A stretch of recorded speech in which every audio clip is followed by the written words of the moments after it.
Up next is the government panel. It is my pleasure to introduce our esteemed panelist and facilitator, Deirdre Irwin. Deirdre is the Water Conservation Coordinator for the St. John's Water Management District. With 29 years' experience with the district, she has worked with the agency's Surface Water Regulatory Program, Water Resource Education Program, Certification Program Development, and Water Supply Planning. Commissioner Sean Parks is Lake County, Florida District 2 Commissioner. Sean is a Central Florida native and has a bachelor's degree in environmental science and a master's degree in engineering management from the Florida Institute of Technology. He is certified as an urban and regional planner by the American Institute of Certified Planners, AICP, and is a qualified environmental professional, QEP. Commissioner Bill Truex has served on the Charlotte County Board of County Commissioners since 2012. He currently serves on the Florida Association of Counties Board of Directors and on multiple committees for the National Association of Counties. He has been involved in real estate and construction for the majority of his career. He obtained his state-certified builder's license and is the president of Truex Construction, which has been in business in Inglewood since 2005. Commissioner Lee Constantine is the Seminole County District 3 Commissioner. He is a graduate of the University of Central Florida and has represented Florida as a public servant for 38 years. In 1978, he was elected the youngest person in the city of Altamont Springs history, serving as commissioner and mayor for 14 years. In 1992, he was elected to the Florida House of Representatives, where he served for 8 years. In 2000, Mr. Constantine was elected to the Florida Senate, representing the citizens of Orange and Seminole counties. He served until November 2010, only ending his distinguished Senate career due to term limits.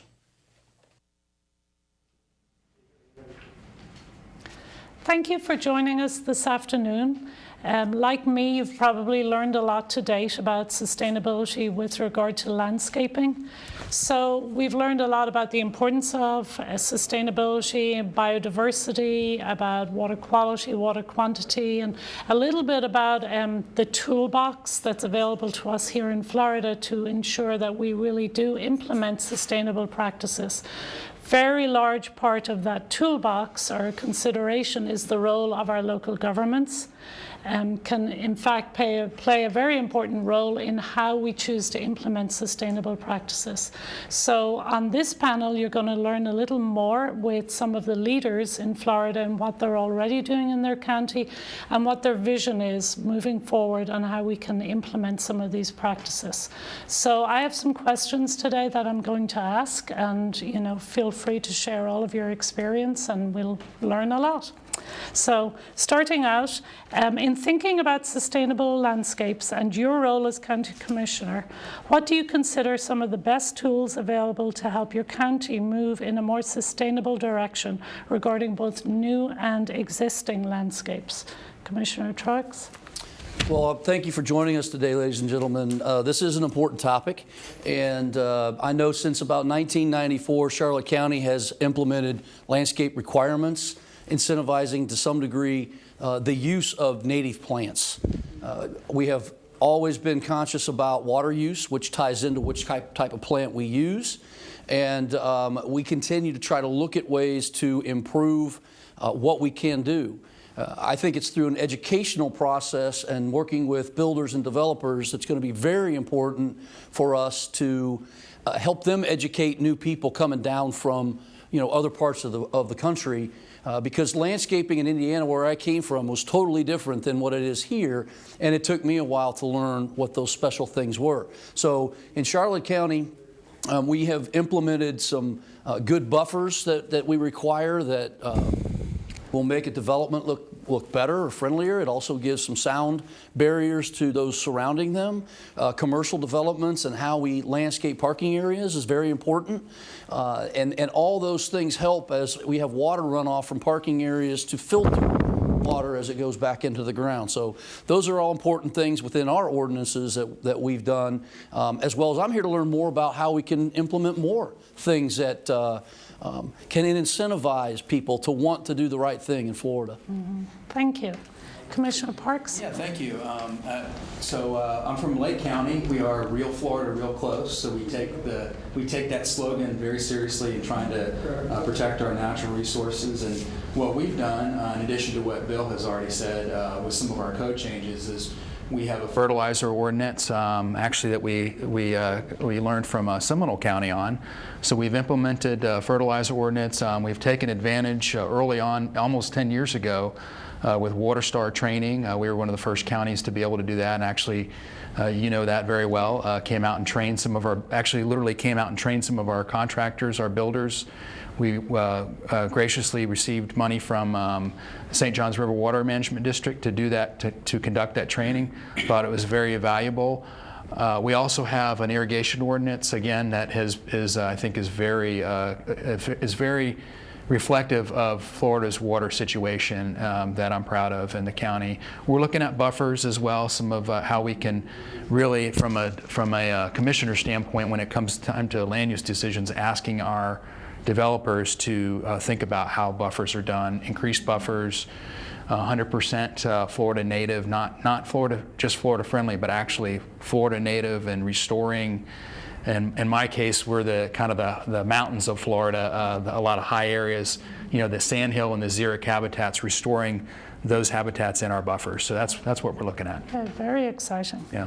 I love Sean calling it the high area of We Florida. are the mountains of Florida. It's an oxymoron. Hey, You can look at Charlotte County, and he's definitely in a mountain. You're at 6 or 8 feet. We're at 180 feet, maybe. Yes.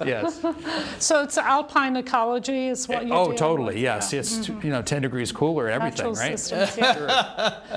Commissioner Constantine. Thank you. Well, I come from Seminole County, and we're the third most densely populated county in the state. We are very small geographically, but we're large in population. Certainly not to Orange County, our neighbor to the south, but we have 7 very vibrant cities, all of which are mostly along the I-4 corridor. And when we talk about landscaping and sustainability, we're really talking about water and water quality, and for all of us. And we're in the middle of the state, as is Sean. And the fact of the matter is that, as he's indicated, I pushed early on when I first got elected in the county, and I came from the legislature, a very strong fertilizer ordinance. I think first and foremost, that is the way. If you're going to runoff, as we all know, stormwater, all of that contributes to water quality. But having a strong fertilizer ordinance guarantees that all of those nutrients are not going into our water system, or at best. So we have the strongest ordinance in the state. Now Lake County does also. We followed you. And what we try to do is, the first and foremost, educate. The biggest inhibitor of this was other commissioners thinking that the people would be upset. People from Indiana that have moved down here, because there's different philosophies and needs of fertilizer from there to here. And what they don't understand, and we have an IFAS center in Seminole County, and what they don't understand is they don't need as much fertilizer here. In fact, if you look at IFAS, some of their research, they say that Floridians use 10 times more fertilizer than they actually need. And so we try to tell them, this is different here. Florida native plants do not need the fertilizer that they might need up in the north. So, we have more water coming down from rain. We have, more natural soils for our native species. And so when many of our commissioners concerned that this was going to be, roundly criticized by our citizens. We implemented it, set up an education system, and I've never heard one citizen complain. They like the idea. In fact, you know, what I tell many of them is go make sure that your landscape maintenance supervisor and folks that are working on your are not using as much fertilizer, and they don't charge you as much. So you're actually going to save some money if you do that. So it's been a tremendous success. The education, though, has to go with it. We have master gardeners on our team. We have horticulturists. We have various folks like that that can reach out. We, at our extension services with IFAS, we put on programs and education classes. So that has really been a great success story.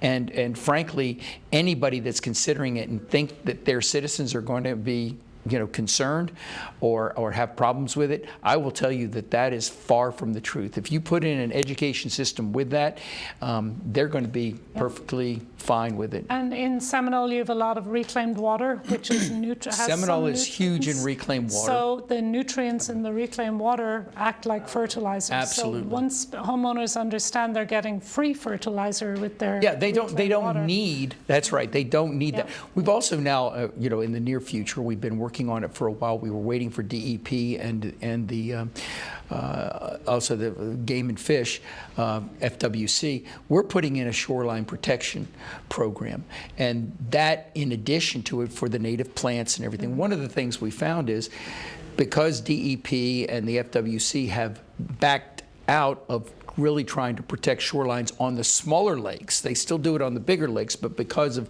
the number of employees, they've cut back on the smaller lakes, that we're willing to pick up the slack as long as we have the enforcement policy or enforcement authority that they have. We're going to pick it up and we're going to do it. So when citizens have concerns about fellow citizens kind of like stripping the native plants at the shoreline, that we will be able to enforce it. So we're working on that now. It should be coming out in the next month.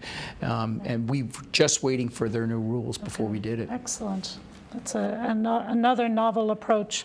So moving on then, based on your experience in your county, what do you think, and I think we may have covered some of this, but what do you think has been the most effective approach in moving landscape practices towards sustainability? So of everything you've done, which do you think has been the most effective in terms of positive outcomes? Well, one of the things that we did in Charlotte County, we have our own utility. And so what we did is unfortunately, this is more of a stick than a carrot. We were talking about that in the other room. But this is one of the things that we did is we implemented a higher rate when you hit a certain level. So you take an average family and what the usage was, and when you start peaking out above that, there's a little flexibility there, obviously. But there is a disincentive to use water, potable water, for landscaping because we hit you in the wallet. Yeah.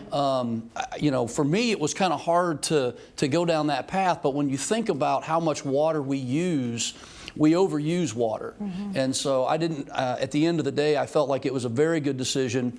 And so, if people are buying the right plants and maintaining them the appropriate way, as Commissioner Constantine just alluded to, if they're doing those things right, they're not using water for that. Mm-hmm. They're using, in some cases, stormwater, which can be fine. However, there's certain times of the year that I've seen lakes that are really stormwater retention lakes drawn down to a level that affects that native environment that's developed around it. So we have to have a balance there.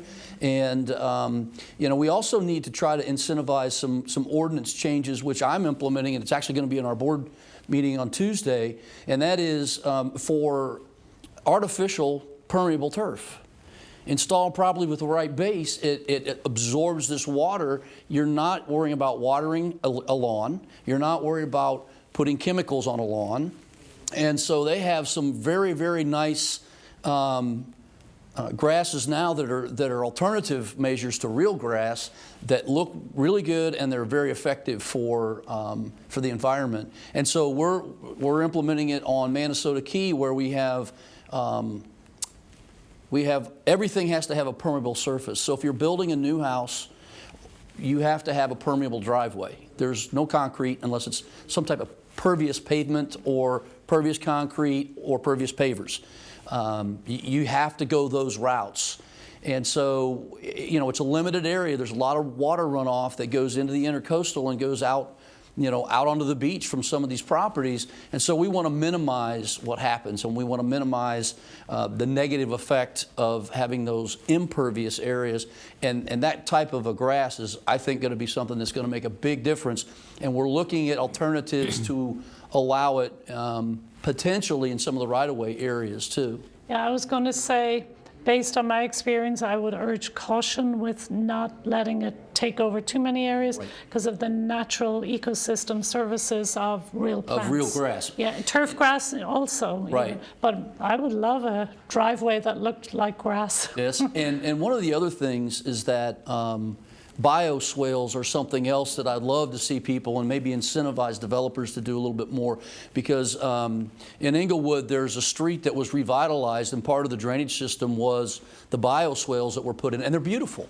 People love them. They take care of themselves for the most part, and it was a really creative thing that I had not seen before. It was implemented, I think, 8 to 9 years ago, but something that's very effective. And they have multiple, they provide habitat, they clean the stormwater, and they prevent flooding. So they're very effective. Yeah, very good. So, same question, what do you think, and I think I know what you're going to say, has been your most effective in terms of implementing sustainable landscaping? Well, clearly it's the fertilizer ordinance. Yeah. But at the same time, we have had a very robust program when it comes to water conservation, all the way, no matter what event is going on in Seminole County or its 6 or 7 cities, we always have someone there that is providing different opportunities to reduce the amount of water, whether it be use in the toilet or use in your in the showers and everything. But we put together also an education program, not only for our citizens but also for landscape architects. We have we look at different things, whether it be with irrigation, with fertilizer, all of that, so that they're not only familiar with our rules but also the best practices, best management practices that can be done. We're also putting together a tree canopy evaluation schedule, so that we can evaluate that along our streets and everything for a number of purposes, not only for making sure that they're healthy so that we don't have trees falling in on our streets, but also because they provide a great deal of opportunity to protect the natural habitat and resources. Shade. Yes, absolutely. So we're doing that. We're putting that together also. Yeah, Seminole has some beautiful oaks. I'm happy to hear that. We get picked up first place to live, raise a family, and work every year. Charlotte and Lake may have something to say about that. Okay, well, let's not have And I any understand fighting. that. You might have to be a referee on that. Okay, so Lake County, the mountains of Lake County. In the mountains of Lake County. The mountains of Lake effective County. strategies. Yes, the mountains of Florida. The yes. mountains to the shore. Got it covered. I think what's been effective, a little bit of both of what's happening in Seminole and Charlotte County, we share in Lake County. They're both been cutting edge in certain areas for sure. We're working on awareness as well. And we're just scratching the surface. We have some great social media ads that we're doing and campaigns about our fertilizer ordinance, which is starting to be effective. We're just scratching the surface. I think there's a lot of work, and our commission is supportive, and our county manager on extending that to native plants and use of Florida-friendly plants, but native plants especially. So we've scratching the surface there. We've got a little ways to go. I'm hope we're going to see that extend out to the next couple years. But then what's been effective also from my perspective has been working with developers and landowners. We've got Wellness Way as everybody knows I like to talk about Wellness Way from a planning standpoint. Going and talking to developers and asking them about, telling them, hey, is there a way we can work together on this? We may not have it in our ordinance, it may not be required, but here's how you can actually potentially make more money. And some are interested in from a money standpoint only. Others, there is an altruistic environmental ethic that maybe some of them have as well. They want to do that and honor it. So this is how we can work together. And I'm finding within the last 2 years that's been effective by going and working with them and trying to set up those buffer zones and talking about some incentives from a numbers standpoint to make it work for their development. Yeah. So. And I found the same thing. Developers can be extremely innovative and creative. If they know the desired outcome, they can figure out ways to change practices to get you there. That's right. So, that's right. That's right. Okay, so moving on with, and this is probably some of the hardest part of affecting change, I think. With most behavior changes, there comes barriers. What have you seen are the largest barriers to implementing sustainable landscape practices? And if you could say a little bit about maybe how you overcame the barriers. And this time I'll start with Seminole County. Well, it's getting people to understand that that you don't have to fertilize in the summertime. And basically you don't have to fertilize at all, and you don't have to irrigate as much as they think they have to do. It's again, when you have so many people moving from the north, you just have to get them in the habit of you're in the tropics now. You truly are, and the tropics means that you're going to have more water, you have moist soils, you don't need the extra water, you don't need the extra fertilizer. So it's just a mindset and it's an education process. The other thing, it's Floridians, and I'll just bring this up right now. I mean, we have, for many, many, many years, and we all understand it now is wrong, but for many years we thought St. Augustine grass was the epitome of grass. And that type of grass clearly is, one of the most, water used types of grass. But people, both homeowners associations, in the 80s, 90s, all the way to we're requiring St. Augustine grass because it's the prettiest or something like that. But the funny thing is that it's not really native to Florida. And by calling it St. Augustine grass, you're talking about they think it's native to Florida. We should call it Bloomington grass or something like that. No, it's bluegrass up north. but you that's what I'm saying. Snowgrass. Call it something else. I mean, in many cases, it's just it's kind of like labeling it or marketing it as this is really not good for Florida. So for our purposes, we're really looking at an education process with the homeowners association to get them out of that idea and to put them more into the Florida-friendly type of native plant species. And regarding St. Augustine, I like to tell this story. I train a lot of landscape professionals. I have yet to see a piece of St. Augustine crawl into a garage and turn on an irrigation system. It's usually the humans in control of the St. Augustine think it needs more water. So again, that's education. So then in terms of barriers and solutions from your history? It's interesting because I'll talk about our fertilizer ordinance just a little bit. When we looked at this 5 to 6 years ago, it was one of those things that, I was kind of worried about how we were going to address it and what kind of pushback we might see from the public. And I got over that pretty quickly because it was one of those things that it's not needed. And so to me, that's kind of I hate to use a cliche phrase, but it's a no-brainer decision in that you put the blackout period in. You don't fertilize during these periods of time. My problem was education. And I said, to get the public educated on how important this is, I'm to the point where how do we get our legislator to get people that sell fertilizer to not be able to sell it during our blackout periods? How do we push that? Because to me, that's how we really affect change. We can keep the applicators from doing it, but the homeowners can still run down to the store, pick it up, put it down. And those people that are coming down from up north, Midwest, what have you, they're used to fertilizing a couple times a year at a minimum. And as you said, they put down probably the wrong stuff for here anyway. And basically it's all wrong, folks, because you don't need it, as Commissioner Constantine has stated. So it's education, whether it's water use, fertilizer use, proper plant installation, and getting people to understand we have got to work very diligently with our stores that sell plants. We've got to try to get them to change their ways. We've got to try to get work with the local builders associations on train your builders to have their landscapers work off a different list than they've been working off of. Those will be very important in progressing this change that's necessary to improve all of our counties. And if I could follow up on that, I think what Lake County and Seminole County have found out that the first stop we made when we decided to do this fertilizer was go to the big box stores. Mm-hmm. And we said, guys, we're going to give you another product to sell.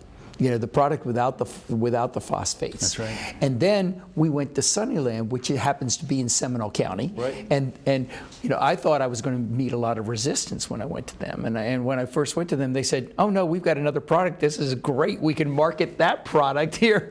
And so, you know, when you buy in those folks, then the homeowner really doesn't they don't know what's in the fertilizer. They want to be as conscious as everybody else in protecting our water. So when you sit there and you go in and they just see fertilizer and they walk up and then, you know, the salesperson says, "Oh no, this is okay to use. This is not going to, you can use it in the summer. It's not going to, it doesn't have the phosphate content." They're even happier. And now the price range is, if not even, very, very close. So they don't even see the difference between one fertilizer or another. So it's, you know, once you've educated them, then the citizens just follow along, because 90% of them don't know the difference anyway, just like we wouldn't know the difference if we weren't in the position we're in. So you now have all the tips on how to implement a fertilizer. He does. I do. Yes. No. We had a good leader in Seminole County in doing that. What about the industry, the applicators? You know, for that period of time, I guess they'll sell other services. Or yeah. Well, I mean, we found kind of what Lee was talking about just a second ago. We have found there's other products. We actually gave a list. We found. I don't know if it was between 40 and 60 different other products that somebody could use on their lawn within the summer blackout period that would keep it green, but it would not be a nutrient loading issue. And from what I remember, your irrigate landscape ordinance restricts the amount of turf grass. So right there, you're reducing fertilizer too. We do. We have that built in, and that's been one of those steps. That is the stick side. We're always looking at carrot options as well. And you know, if I could just add too that it's amazing when you take a $200,000 or $300,000 or $400,000 house or more, how often sometimes little thought or money even is put into the landscape. And no instructions. If you think about anything you buy for your house, a refrigerator, even a microwave, comes with a book of instructions. And That's here right. you have this beautiful landscape, maybe not as expensive as it could have been, but it doesn't come with any instructions for the homeowner. So it does, and I think that's one of the you're talking about challenges. I think that the challenge is what we've all said is there's so many people that have moved from somewhere else that have this perception of Florida being like Hawaii or the islands, and we're different. And I think all of you have very strong extension programs that not only now educate on many levels, they actually quantify water saved from their audiences. They do follow-up surveys, and I know I've gotten the results. They can tell for Charlotte County how much water was saved by the programs they've implemented. So, you know, that's a huge part of your toolbox. Exactly. So moving on, in looking at what you've achieved in this arena personally, what do you think are the risks and the rewards for your efforts? So this is more about you and your careers as commissioners and well, you know, obviously, I think I stated the risk. A number of my fellow commissioners were hesitant to implement this early on because they felt that there would be, you know, a lot of citizens that would be resistant, wouldn't want to do it. Don't tell us what we can do in our yard, and so we flipped the dynamic and said how much they're going to save, both in, you know, financially, potentially, as well as water use, which is again another financial savings for the most part, and the reward, and so the risk is now minimal. I mean, there is no risk. You know, there might be a person or two out there that doesn't like us telling them not to use fertilizer. But then again, we don't have penalties in this. This is all about education. the carrot, not the stick. On the flip side, the reward is the saving of water. Not only the cleanliness of our waterways, but the literal saving of water. And I think working at the St. John's, that early on I've been involved from Altamont Springs. And when I was a young mayor, I like to say that when I was a young mayor in Altamont Springs, we implemented the Apricot Project, which is still the, if you want to say the only city in the United States to this day that has every house, every building, every apartment complex has a multi-system, piped system that one goes into our wastewater treatment facility for a third tertiary level cleaning. The other is a single tertiary level cleaning that goes back into the 55% of the water that is used for outside purposes. So just that today, I think the city of Altamont Springs saves nearly 2-3 billion with a B gallons of water a year, and using that, and it saves the taxpayers money because they're paying a single source or single cost for the reusable water, and at the same time, only the potable water is what they actually have to worry about the amount and the pay for, which is less, as we said, than 50%. But that we did that without state taxpayer funding back in the 80s. So, it wasn't me. I was the salesperson that did it. It was, our really smart public works people that figured that out, Don Noonan and those folks. But I just happened to be the recipient of being there and getting a lot of the credit for it. A lot of rewards. Yes, there has been a lot of rewards. I mean, people to this day will walk up to me, and I'll be in somewhere else in New York, and they'll say, "Hey, we've heard about what you've done in Altamont Springs with the Apricot Project," and especially mostly folks that are nerds like me about water. You understand? Yeah. Thank you, Commissioner Truex. First thing I want to say is when it comes to the risk is if you don't do the right thing, we continue down a bad path. We have concerns in Southwest Florida, as they do in Southeast Florida, about discharges and the discharges and how they're affected with septic tank. And I mean, you get where I'm going with this, okay? The nitrogen that goes in there from Septic Systems along the Caloosahatchee on our side, as well as what comes down from y'all up north here, down through the Kissimmee River Basin, and so on. We have to look at all this holistically. We have to look at it from a very big picture. And so as we do that, if we're not willing to take steps with fertilizer ordinances, if we're not willing to take steps with putting and implementing the right landscape requirements, irrigation codes, things like that, if we're not willing to stop a road project, which I did. I stopped a road project in my district. The road needed repaired and it needed to be improved. However, I got calls and contacts with 13 different communities that had saltwater intrusion in their wells. And I said, we're not doing this road until we engineer the reclaimed water system to take care of this. And the utility departments, we have to put this stuff in anyway. It's mandated by the state. We have to do so much reclaimed water. We use it over in West County, which is what we refer to my part of Charlotte County. And so we held up a road project for over 2 years so that we could implement the reclaimed water coming in to protect the water. Again, the saltwater intrusion is a major problem with wells, and they have it in Southeast Florida. I know you're more well aware of it than I am, but as soon as I heard that problem, it was important to make a stand and make a decision. These things, you base your decisions in data, but you also know that futuristically, this makes a lot of common sense. So data, I love data. I'm a nerd when it comes to data, but just knowing in your heart, and this is the right thing to do. Yeah. You put the two together, you can yell at me anyway, and it's okay, but I think it's the right path. So that's the risk if we don't do the right thing. Yeah, and I would agree. My counties, we're very conservative, and the risk, politically is, you do something and all of a sudden, when today's climate, where negativity and conspiracy kind of unfortunately tends to thrive a lot of times.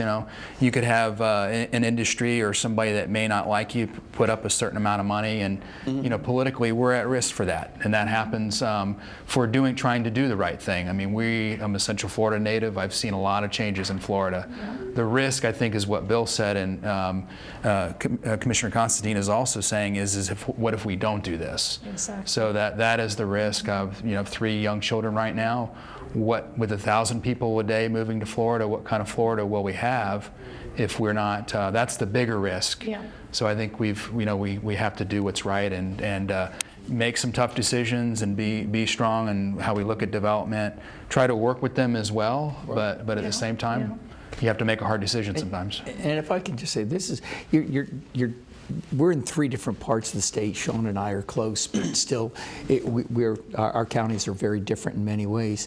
But each one of my colleagues here and I are leaders also in the Florida Association of Counties. So statewide, we have an impact on that. And I'm going to tell you the biggest risk, looking from the 3,000 or the 30,000 foot level, is Bill alluded to it. Is just Florida is about.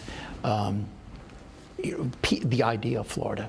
People come here, people live here, they visit here because of the idea of Florida.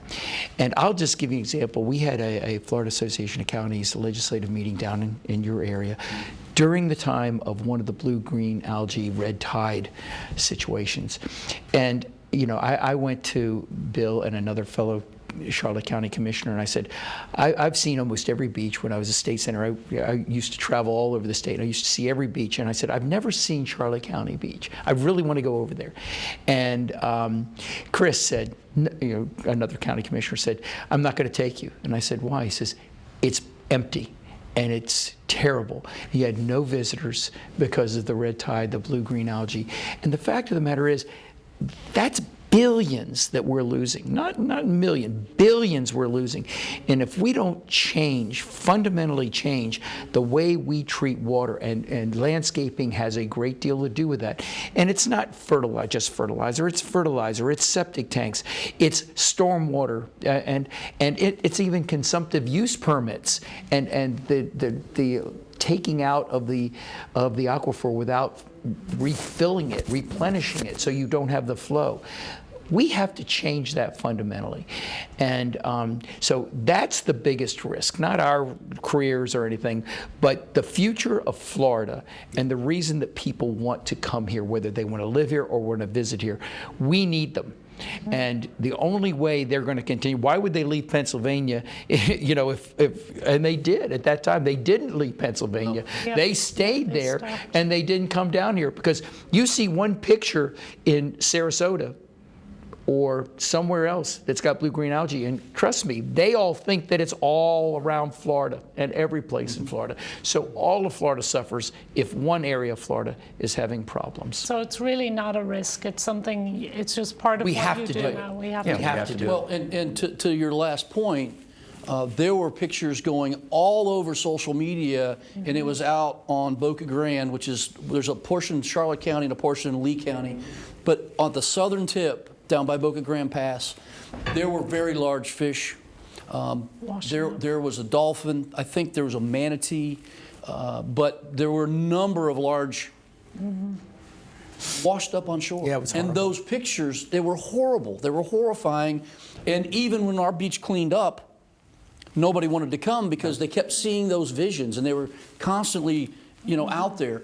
If we don't make a change, if we don't make the change, folks, we're going to have problems. And for those that are, you hear me and Commissioner Constantine talk about septic systems.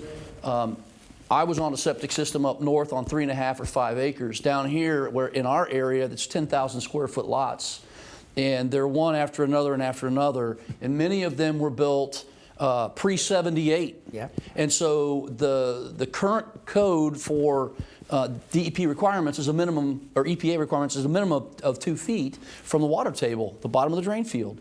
But they recommend 5 feet, and there's a reason for that. The problem is those older systems are in the water table, and we had many of them. We have 2,000 lots in one area, and almost half of those were on the water. And they're antiquated. And many of them were in the backyard, right on those canals. Yeah. And that area has been eliminated. They have complete transition over to sewer. We're in our phase 4. We have a 20-year plan, and we attack the areas that were affecting our water the most. So we're in El Jabin now, which is right on the Mayaca River. We hit this area that goes right out into the estuary, our first phase, and we're going into another phase that continues to do that. So I'm not attacking the people that are on what I would consider a proper lot with proper system, but when you have thousands of lots, when I got elected my first term, we had 90,000 vacant lots pre-platted in Charlotte County, and many of them would have to have septic systems, and many of them were in environmentally sensitive areas. And so, when I moved to Florida, the first thing I said was, I'm not living in a neighborhood with septic systems. I'm moving to a neighborhood that has central sewer, because I know systems. We had to take care of our system, and a lot of folks like that. They don't have to pay a monthly fee for utilizing the treatment of the water. But it is so important. And the other thing that I want to add, many people may not know about it, Senator Gruters was behind this last bill that for any kind of spill you have, you get fined as a utility. Or the incentive is you do some additional fixes, okay? And for so many years in Charlotte County, we didn't have a repair and replacement program. I've been there almost 30 years now, almost the same age as long time as Sean's been alive. And I love you, Bill. I love Charlotte County. But the thing is that we had an opportunity years ago to make this transition, and we didn't do it because we were short-sighted. And I was not going to be a part of the problem, and now I'm fortunate enough to have the ability to be part of a solution.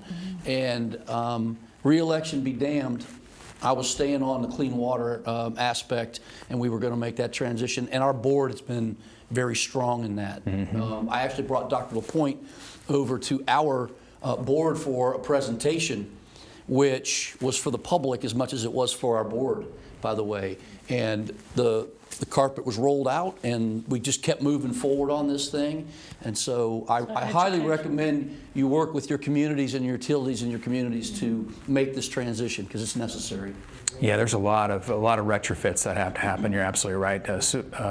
Septic to sewer, but then taking care of just our aging sewer infrastructure to begin with. Okay, I'm not going to get invited back if we stay on septic. We got to go back to landscape. We got to go back to landscaping. They're not going to invite me back. Let's talk about some plants, maybe, or something. Yeah, right. well, look at our background. Yes. It's beautiful. So, in thinking about landscaping and sustainable landscaping, which totally ties into water quality, water quantity, and biodiversity, and I think I know where you're all going to answer, because you've already mentioned your partnerships. With all progressive advances, there are usually invaluable partnerships along the way. Can you share some that have made your path easier? For example, professional organizations, not-for-profits. So starting with you. Sure. I mean, I think something that we'll probably all three agree on is certainly is Florida Association of Counties is, and I'll just name off a few, but Florida Association of Counties have been very supportive of us individually and as a whole as commissioners. St. Johns River Water Management District. You weren't first. I'm a little disappointed. Well, you're second though, okay. But that's not so. And I know that sometimes the water management districts don't get looked at favorably by just the public when they show up at meetings. Sometimes very angry. But I always tell people that you've been able to do things like the Water Star program for Lake County. That we'll always remember that you actually provided training and resources. I think there's some private businesses. I mean, I certainly, Tim Sallin from Cherry Lake, I know that's hosting this, of course, has been a great sounding board for me. I appreciate what they're doing over there as well. There's some other, great businesses out of the Florida Native Plant Society. For me, has been I love, getting their journal. I mean, their magazines and reading. There's always something that I'm learning, just to help me as a commissioner. So. Yeah. And Commissioner I Constantine? think Sean mentioned almost all of them, but maybe also, we do a lot of work, and I think all of us do, with IFAS.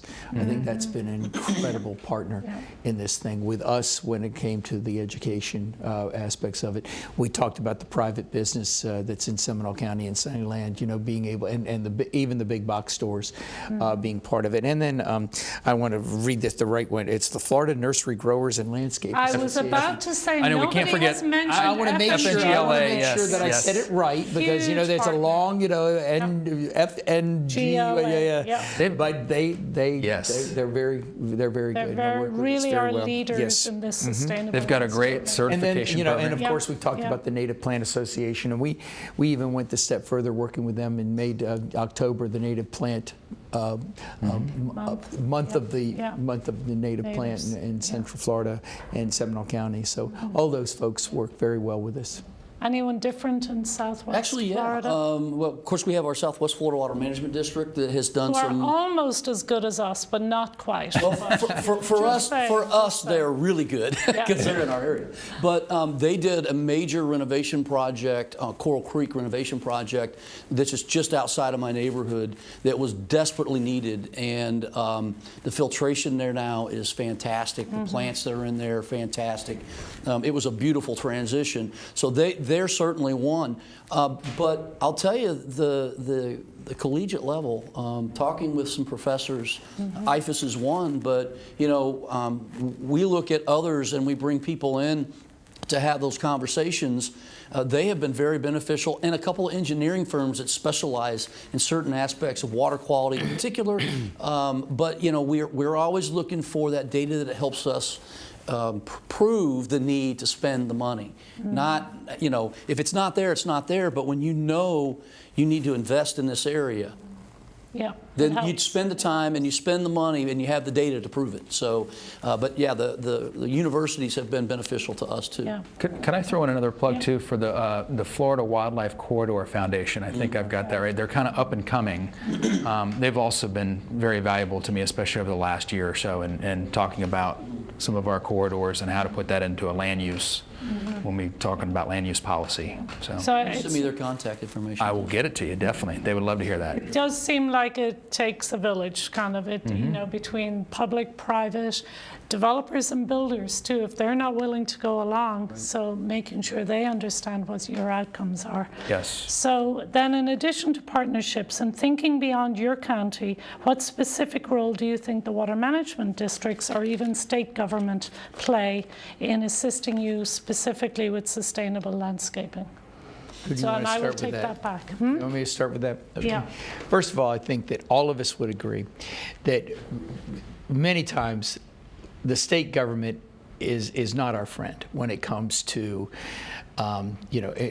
innovative approaches and innovative ideas. We're all very strong on home rule, and in Florida, in our Constitution, we have a home rule.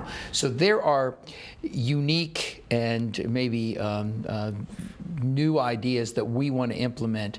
But as soon as you do, whether it be on trees, on landscaping, on fertilizer, I mean, each one of us has a fertilizer ordinance. One of the reasons that I was able to sell it to my commission, with those that were hesitating, is, hey, if we don't do it now, the state's going to take it away from us, because they were saying you have to implement the minimum. Well, the minimum was doing nothing for any of us. The minimum was just that. It was a joke. It really was.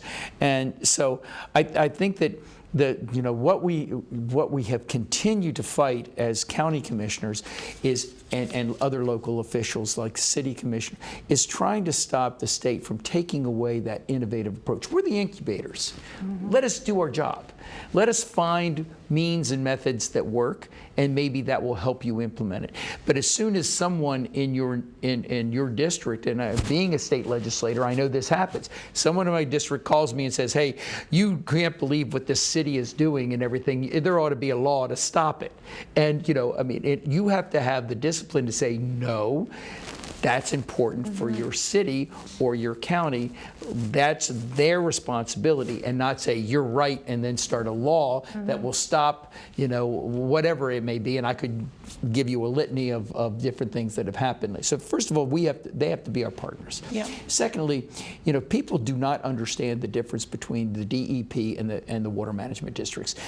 The Department of Environmental Protection is water quality.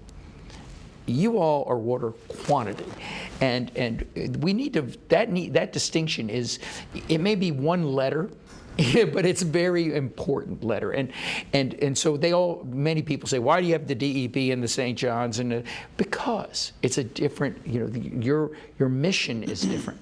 And I think that with the St. John's and the other water management districts, I think the most important thing, it may be a little bit different with the saltwater intrusion on the coast, but we're going to get it eventually. We know that, and that's why we're hoping you guys find the answers before it gets to us. But I really believe that especially with the Central Florida Initiative, my biggest concern with the Central Florida Initiative was there wasn't enough on conservation of water. It was about how much water quantity we were going to have, how we were going to get it, and how we were going to have an extra 250 million gallons. Well, okay, but wouldn't it be better if we didn't use that 250 million additional gallons? We found a way to conserve it. We found a way to, as I think Bill said, that Floridians use too much water. They do. Again, it's another question of education. They come down here, now all of a sudden there's plentiful water. They see rain every single day. Hey, our showers can go 2 minutes longer, this and that. I mean, they're hotter, so they use more water. That's an education process also. But especially when it comes to the conservation of water, I think that is the main, the biggest, I don't want to say deviation, because I know you all concentrate on it, but that would be the biggest help that we could get. That's the first answer you go to, not the second or the third or the fourth, but the first answer, water conservation. So have you seen my title? I'm the Water Conservation There you go. So I just made your job. You can just speak for the rest of the I just made your job. There you go. You guys can Job security. Job security. There you go. And I will say I served on the water conservation team for the Central Florida Water Initiative, and it was very interesting. All of the stakeholders were at that table trying to protect their piece of the pie. So we learned an awful lot, and I think the plans we're going to see coming down the road will be better because of it's a mindset. And I think you're seeing folks like us getting elected now that's saying, no. It's not about finding more water and taking it from the St. John's or taking we all have water areas that we have to protect. Sean's got the Lake Apopka, which he spent millions on trying to clean up. You have the ocean and all of we have the Wekiva River, for gosh sakes, that goes into the St. John's. And I mean, all of us in any place in Florida will have a very special waterway that we have to protect. And the first thing we should look at is not where are we going to find more water, or it's how are we going to use less water, even with the additional people that are coming and in. Landscaping is the absolute number one place to use less Start water. with conservation. So on average, people with in-ground irrigation systems use at least 50% outdoors. We know 50% of that is wasted. Right. So that's my passion, is irrigation. We use too much water and we use too much fertilizer. Yeah, Absolutely. Yeah. So water quality and water quantity. Okay, I have one more question, and I think I have just a few minutes left. I'm sorry I answered that. And this is a tough one because it really is the cutting edge end of sustainable landscaping. We often hear discussions of resiliency in building practices in Florida as we're experiencing climatic and weather change events in the state. Do you have any thoughts on how we might consider resiliency with landscaping? What's your picture of what a resilient landscape might look like? And there are no IFAS papers on this yet, because it's kind of happening quickly. So what do you think? I'll take a stab at this one and say that I think resiliency bouncing forward, is being able to bounce forward, as we often talk about at the East Central Florida Regional Planning Council. I think a big part of that is the messaging on having a landscape that is almost from a numbers standpoint, if we're talking about something that's sustainable, something that's resilient for the average homeowner, them finally understanding at some point that, look, if I do it a certain way, I'm going to have so much more time with my family. I'm going to have so much more money less spent on the maintenance. Yeah. We talk about low maintenance. Yeah, we talk about, we look at things in 25 and 30 year, what's the 25-year operational cost of something that we're investing in, right? Yep. So I think from a resiliency standpoint, looking at the house by house level of what the cost is of their landscape, and then if somebody's educated on that, obviously most people are going to make the resilient choice, from a numbers standpoint. So long-term maintenance. Yeah, so that's maybe part of it. I know there's sustaining, ecologically, or the environments that are unique to Florida as well that goes into that. But yeah. Any thoughts? I have a huge thought. So we just talked about partners that have influenced or assisted. I'm the past president, 2 years removed, of the Florida Home Builders Association. And we are working on, currently, the Florida Association of Counties, we are working with FHBA to come together and start working on some issues together. And this is one of the areas that I want to focus on, because if we can get the builders associations around the state to be educated, I brought this up earlier, but to be educated on the importance of this. I started years ago when I worked for another builder, and I tried to explain to people why they should have larger beds and less grass and keep the plants off your house and a number of different things. And not everybody was coming with me when I was doing this, but the point is that we could have an influence from the Florida Association of Counties perspective with the Florida Home Builders Association that then spreads this education throughout. And I think that there's a program for Florida Certified Master Builders that this should be one of those educational arms that's a requirement for us, because we're the people that have that certification are considered to be at a higher level because they take more into consideration. I was in the first graduating class of the National Association of Home Builders for Green Building Council. And so these things are things that the builders need to help push forward, because we do look at, and then we have to educate. We have less than a minute left, and I want to agree with him. The Unified Building Code of Florida is probably the best building code in the nation. It gets named that every year. Yeah. One of the things that we can do is, and we have done, is getting the builders with it. If you show them that there's benefit to it, they will be part of it. And we've done that in many different ways with landscaping, with trees and other things. And I think that if you want to do it very quickly, let's do it while it's being built. Yep. Yeah. And let's talk about with the Florida Native Plant group Society about creating a certification. Yeah. We have the Water Star program. And we need, we need to push that more. And I will say really quickly, the Water Star program is joining forces with UF and introducing a native component to be mandatorily part of the entry-level program. Oh, that's great. So again, we're trying to move forward and be more resilient. So I would like to thank you all very much. Thank I think you. we've had a wonderful discussion, and I've learned a lot, and thank you for everything you do in Florida with landscaping. Thank you. Thanks, Deirdre. Thank you. Thanks for having us.